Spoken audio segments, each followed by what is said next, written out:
আসসালামু আলাইকুম রহমতুল্লাহি ওয়া বারাকাতুহু। প্রিয় ভিউয়ার্স, আজকে আমরা শিখব জামাতের সাথে নামাজ আদায়ের ফজিলত। তো শুরু করছি। বিশ্বনবী মুহাম্মদ রাসূলুল্লাহ সাল্লাল্লাহু আলাইহি ওয়াসাল্লাম জামাতের সাথে নামাজ আদায়ের জন্য উম্মতদের প্রতি জোর তাকিদ দিয়েছেন। এ ব্যাপারে কতিপয় হাদিস ও ফজিলত নিম্নে উল্লেখ করা হলো। কোনো এক হাদিসে মহানবী হযরত মুহাম্মদ সাল্লাল্লাহু আলাইহি ওয়াসাল্লাম ইরশাদ করেছেন, একাকী নামাজ পড়ার চেয়ে জামাতের সাথে নামাজ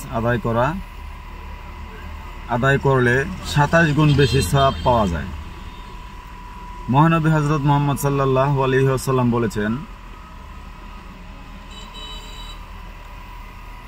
জামাতের সাথে পরিত্রি গুরুত্বারোপ করেই ক্ষান্ত হননি, বরং স্বীয় বাস্তব জীবনও তা প্রতিফলিত করেছেন। অত্যন্ত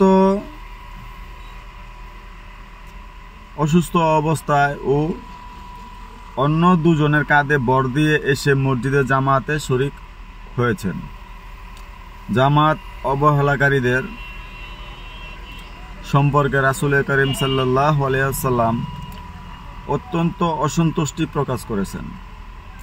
হাদিসে পাওয়া যায়, মহানবী হযরত মুহাম্মদ সাল্লাল্লাহু আলাইহি ওয়াসাল্লাম জামাতে অংশগ্রহণ করেনি এমন ব্যক্তিদের সম্পর্কে তাদের ঘরবাড়ি জ্বালিয়ে দেওয়ার জন্য মত প্রকাশ করেছেন, কিন্তু কেবলমাত্র ছোট শিশু, মহিলা ও বৃদ্ধ লোকদের কষ্টের কথা ভেবে এটি করেননি।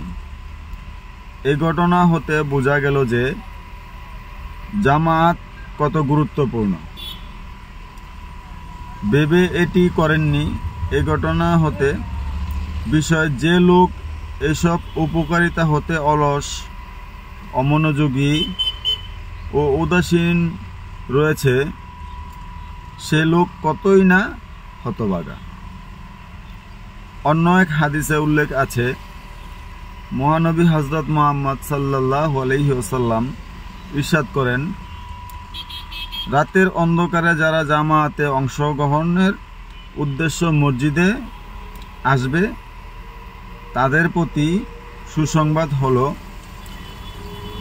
মহান আল্লাহ তাআলা হাসরের কঠিন ময়দানে তাদেরকে পূর্ণ আলো দান করবেন। তো ভিউয়ার্স, আশা করি এ থেকে কিছু হয়তো বুঝতে পারবেন। আর আমরা জামাতের সহিত সঠিকভাবে 5 ওয়াক্ত নামাজ পড়ার চেষ্টা করব। তো ভিউয়ার্স, যদি ভালো লাগে একটু কষ্ট করে একটা লাইক, একটা কমেন্ট, একটা শেয়ার করে দিবেন, আর চ্যানেলটা ফলো করে রাখবেন। আসসালামু আলাইকুম ওয়া রাহমাতুল্লাহি ওয়া বারাকাতুহু।